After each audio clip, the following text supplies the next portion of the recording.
श्री अधिक मास महात्म्य अध्याय पहिला सुखसंवाद. श्री गणेशाय नमः. श्री सरस्वती नमः. श्री गुरुभ्यो नमः. श्री पुरुषोत्तमाय नमः.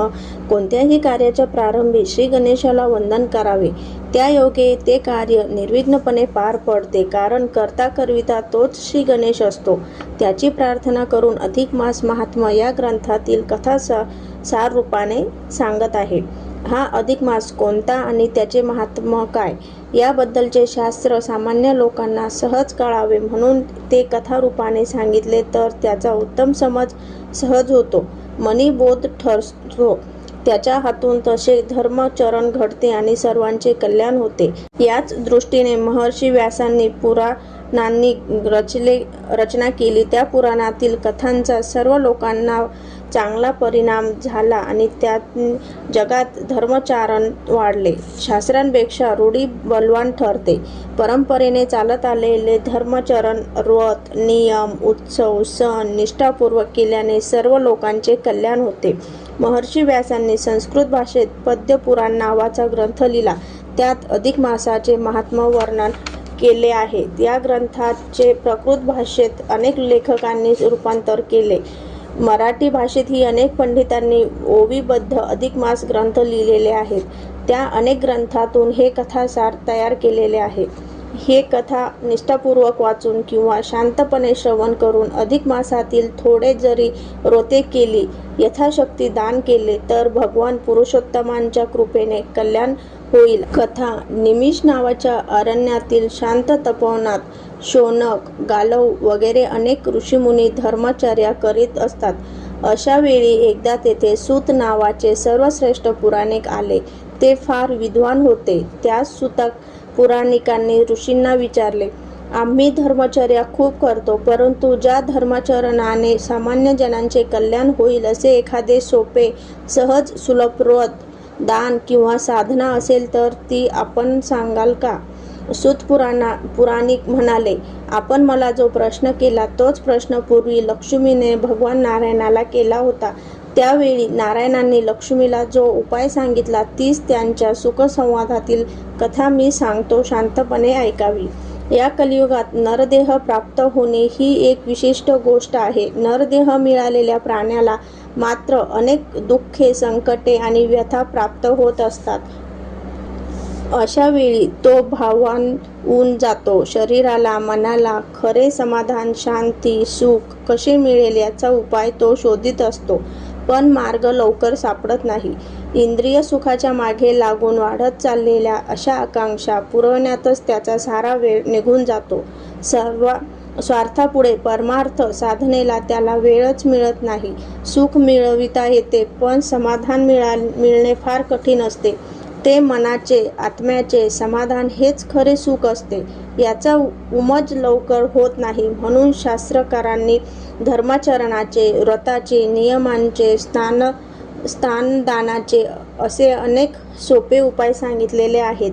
ते उपाय निष्ठापूर्वक चिकाटाने केले पाहिजेत. या धर्मचरणात सुद्धा सतत अडथळे येत असतात. संसारातील अनेक समस्या असतात. मायापाशांनी अनेक बंधने आणि व्यवहारातील पेच प्रसंग यांमुळे माणसाचे मन विषण्ण होते.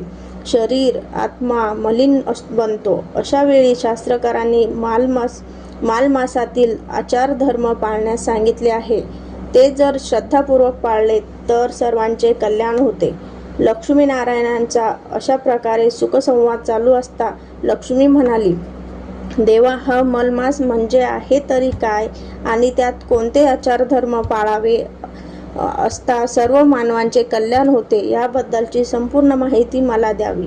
भगवान विष्णू म्हणाले, ठीक आहे, ती माहिती खूपच मोठी आहे, तथापि सार रूपाने तुला मी ती सारी सांगतो, ऐक. सूर्याच्या गतीवरून सौरसाल आणि चंद्राच्या गतीवरून चंद्रवर्ष अशा दोन्ही प्रकारची कालगणना या पृथ्वीवर चालू आहे.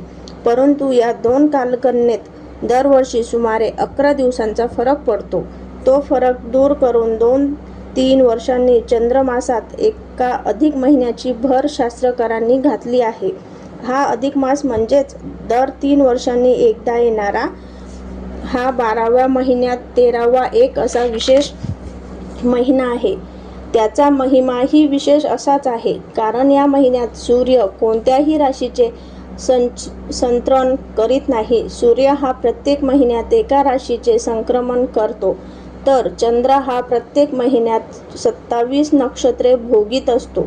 अशा रीतीने दरवर्षी त्यांच्या गतीत सुमारे 11 दिवसांचा फरक पडतो आणि मग दर 3 वर्षांनी या कालगणनेचा मेळ घालण्यासाठी ज्या महिन्यात सूर्य संक्रांत येत नाही, तो विशिष्ट महिना अधिक मास म्हणून पाळला जातो. सूर्य संक्रांत नसलेल्या त्या चंद्र अधिक मासात वातावरणात विशिष्ट प्रकारचा बदल होतो.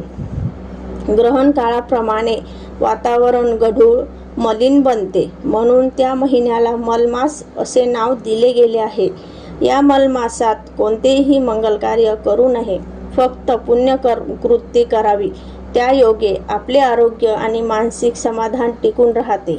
आपली प्रकृती आणि परिस्थिती पाहून प्रत्येक स्त्री पुरुषाने या मलमासात कोणते न कोणती व्रते, नियम वगैरे पुण्यकर्म यथाशक्ती करावीत.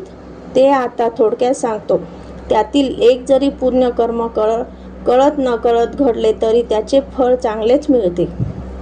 या अधिक मासात दानाचे महत्त्व फार मोठे आहे. रोजच्या व्यवहारात माणूस आपल्यासाठी आणि कुटुंबातील अत्येष्टेसाठी सारखा खर्च करीत असतो, परंतु त्याला ते दानाचे पुण्य लाभत नाही.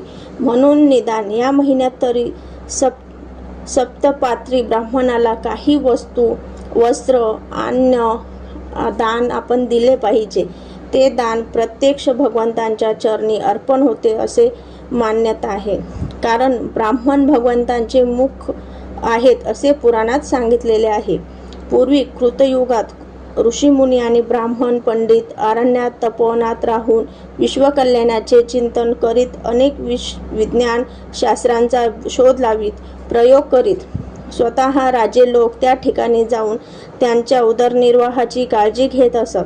त्रेतायुगात मग ऋषीमुनी आणि पंडित ब्राह्मण राजवाड्यात स्वतः जाऊन राजाकडून आपल्या इच्छित कामना पूर्ण करून घेत असत.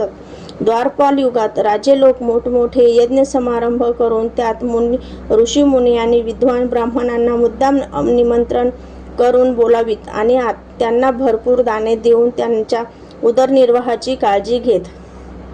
आता मात्र या कलियुगात ब्राह्मणांनी आपला आचारधर्म सोडला. ब्राह्मजाणते विद्वान निष्ठावान असे ब्राह्मण फारच थोडे राहिले. ऋषीमुनी तर अगदीच थोडे राहिले.